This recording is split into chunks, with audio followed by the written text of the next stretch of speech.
बच्चों, आज हम पढ़ेंगे प्राशन दाब के नियम। इन नियमों की सहायता से हमें पता चलेगा कि किस तरह से कोई विलयन उसमें उपस्थित विलय के कणों की संख्या पर निर्भर करता है। अर्थात प्राशन दाब विलयन का एक अणुसंख्यक गुणधर्म है। तो इसके लिए हम पढ़ते हैं प्राशन दाब के नियम।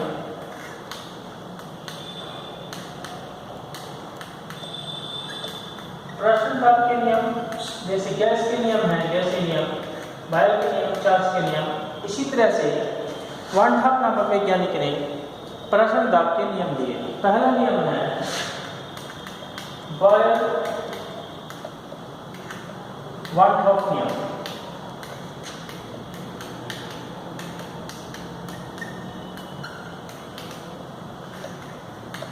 इस नियम के अनुसार स्थिर ताप पर किसी विलयन का प्राशन दाब उस विलयन की सांद्रता के अनुक्रमानुपाती होता है।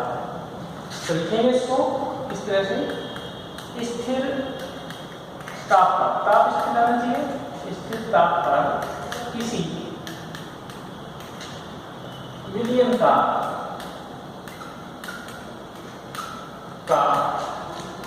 प्राशन दाब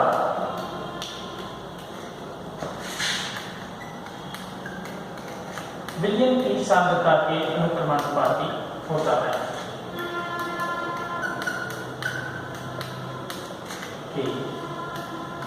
अनुक्रमानुपाती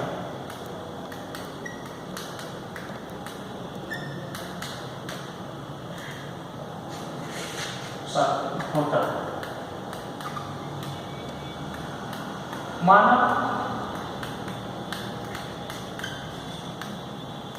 विलयन का प्राशन दाब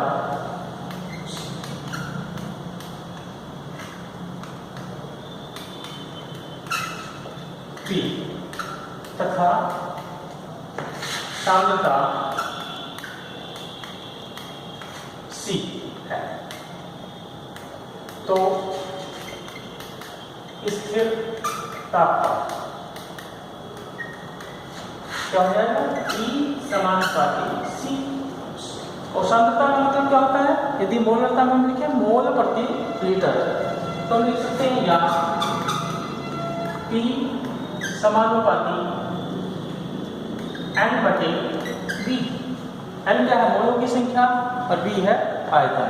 तो इसी से पता चल रहा है मोलों की संख्या क्या है, यानी कणों की संख्या। तो इससे पता चल रहा है कि विलयन का अणुसंख्यक गुणधर्म है क्या? प्राशन दाब, क्योंकि विलयन में मोलों की संख्या पर निर्भर करता है। आयतन दिए गए आयतन, और इसको हम यह लिख सकते हैं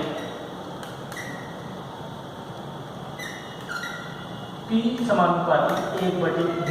यदि मोलों की संख्या 1 है, यदि n बराबर 1, यानी मोलों की संख्या 1 हो, या हम इसको लिख सकते हैं PV बराबर नियतांक।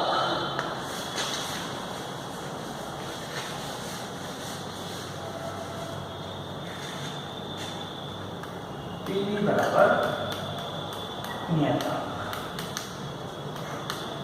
जिस तरह से बायर का नियम प्राप्त होता है, इसी तरह से ये भी नियम यहाँ पे प्राप्त होता है।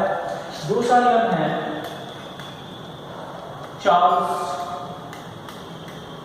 वान डहाक नियम। यहाँ पे ध्यान देंगे, जो चार्ल्स का नियम है वो तो स्थिर दाब पर होता है, पर ये नियम स्थिर दाब पर नहीं होता, ये स्थिर सांद्रता पर हम इसको कहेंगे, क्योंकि हम प्राशन दाब की बात कर रहे हैं, तो दाब को हम स्थिर नहीं करेंगे। तो इस नियम के अनुसार स्थिर सांद्रता पर किसी विलयन का प्राशन दाब उसके परम ताप के अनुक्रमानुपाती होता है। अर्थात हम क्या लिखेंगे? स्थिर दाब पर किसी विलयन का प्रश्न दाब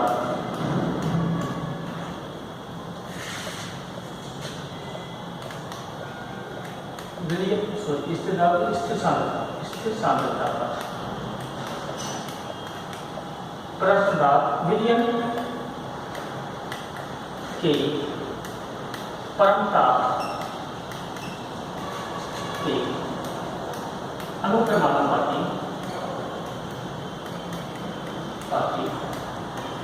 होता है।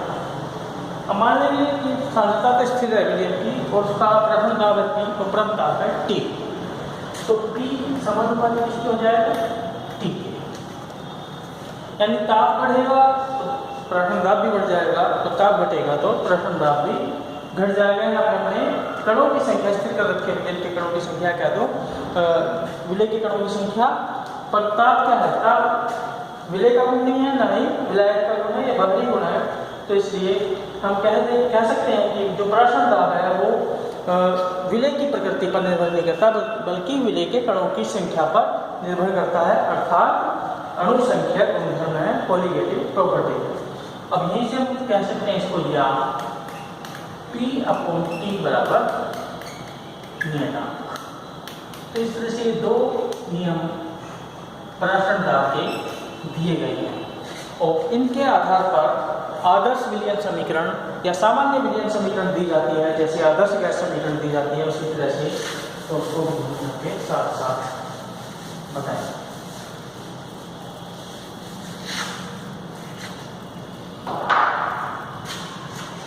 आदर्श विलयन समीकरण तो हमने पढ़ा बॉयल-मार्कॉफ नियम से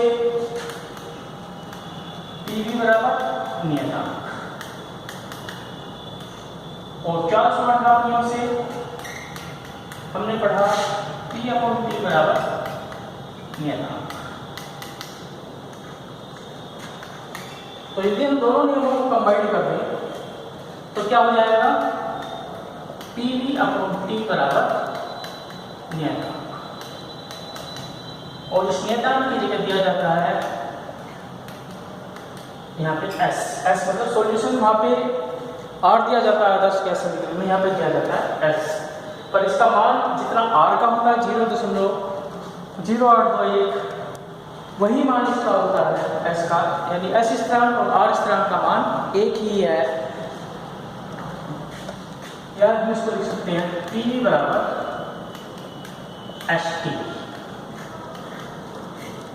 तो इस समीकरण को कहते हैं एक मोल जब विलय घुला हो विलयन में, तो ये आदर्श विलयन समीकरण कहलाते हैं। या n मोल घुले हो तो P बराबर हो जाएगा NHT। यदि विलय के मोलों की संख्या n हो तो आदर्श विलयन समीकरण होगी PV बराबर NHT, या इसको हम ऐसे लिख सकते हैं P बराबर N/V/ST। ये N/V क्या सांद्रता मोल प्रति लीटर, N क्या मोल की संख्या, V है आयतन, S क्या स्थिरांक, T है परमता। तो इससे हम देखते हैं कि प्रश्न दाब विलयन में उपस्थित विलय के कणों की संख्या पर निर्भर करता है, विलय के मोलों की संख्या पर निर्भर करता है, अर्थात प्रश्न दाब विलयन का अणु संख्या गुणधर्म है। इन सूत्रों की सहायता से हम विलयन में उपस्थित विलय का अणुभार भी ज्ञात कर सकते हैं, क्योंकि n मोल की संख्या कैसे ज्ञात होगी, विलय का द्रव्यमान बटे विलय का अणुभार। तो इस तरह से हम अणुभार भी यहाँ पर ज्ञात कर सकते हैं प्रश्न दाब की सहायता से विलय पदार्थ का, जिस तरह से हम वाष्प दाब के अवनमन में भी विलय पदार्थ का अणुभार ज्ञात कर सकते थे, क्योंकि उसमें भी मोल प्रभाव जाता है, विलय का मोल प्रभाव, तो वहाँ भी हम ज्ञात कर सकते हैं। तो इन अणुसंख्यक गुणधर्मों की सहायता से हम विलय पदार्थ का अणुभार भी ज्ञात कर सकते हैं। ये प्रश्न दाब समाप्त हो गया। इसमें एक छोटी सी टर्म और है, उसके बारे में बता दो, जो दैनिक जीवन में हमारे सामने आती है, काम में आती है, वो है रिवर्स ऑस्मोसिस। रिवर्स ऑस्मोसिस, जिसको हम RO के नाम से जानते हैं। किस नाम से जानते हैं? आरओ के नाम से घरों में जो पानी का शुद्ध करने के लिए संयंत्र लगे होते हैं वो रिवर्स ऑस्मोसिस या आरओ शॉर्ट में आरओ बोलते हैं, वो सिद्धांत होता है रिवर्स ऑस्मोसिस का। रिवर्स ऑस्मोसिस का मतलब है प्रतिलोमन प्राशन। प्रतिलोमन प्राशन, प्रतिलोमन प्राशन का मतलब है उल्टी प्राशन क्रिया। प्रतिलोम का मतलब उल्टा, प्राशन क्रिया। प्रतिलोमन प्राशन क्या होगा, जैसे हम देखते हैं कि जब दो विलयनों को हम अर्धपारगम्य झिल्ली द्वारा अलग अलग करते हैं तो कम सांद्रता वाले विलयन से विलायक के कणों का प्रवाह अधिक सांद्रता वाले विलयन की ओर हो जाता है। और फिर हमने प्राशन दाब में पढ़ा था, यदि हम अधिक सांद्रता वाले विलयन पर बाहरी दाब लगा दें तो प्राशन की क्रिया रुक जाती है, तो वो प्राशन दाब कहलाता है, जितना दाब हमें लगाना पड़ता है। यदि हम इस दाब से फालतू दाब लगा दें अधिक सांद्रता वाले विलयन पर, देखो समझेंगे इसको इस तरह से। ये एक पात्र है, इसमें ये बीच में अर्धपारगम्य झिल्ली रखी है, इसमें एक विलयन है, इसमें दूसरा विलयन है, ये V1, ये V2, इसकी सांद्रता मात्रा कम है, इसकी सांद्रता अधिक है। तो अर्धपारगम्य झिल्ली से सामान्य अवस्था में कम सांद्रता से अधिक सांद्रता की ओर विलायक के कणों का प्रभाव होगा। परंतु यदि हम इस पे दाब लगाएं, इतना दाब लगाएं कि प्राशन क्रिया रुक जाए, तो कोई प्राशन क्रिया ना हो, तो उसको हम क्या बोलते हैं, पराशरण दाब। परंतु हम प्राशन दाब से भी ज्यादा दाब इस पर लगा दें अधिक सांद्रता वाले विलयन पर, तो क्या होगा, इससे विलायक के कणों का प्रभाव इसकी ओर हो जाएगा, यानी अधिक सांद्रता से कम सांद्रता की हो जाएगा और हो जाएगा, यानी प्राशन की क्रिया उलट जाएगी। तो इस घटना को कहते हैं प्रतिलोमन प्राशन। और इसी सिद्धांत से हम जल का शोधन करते हैं।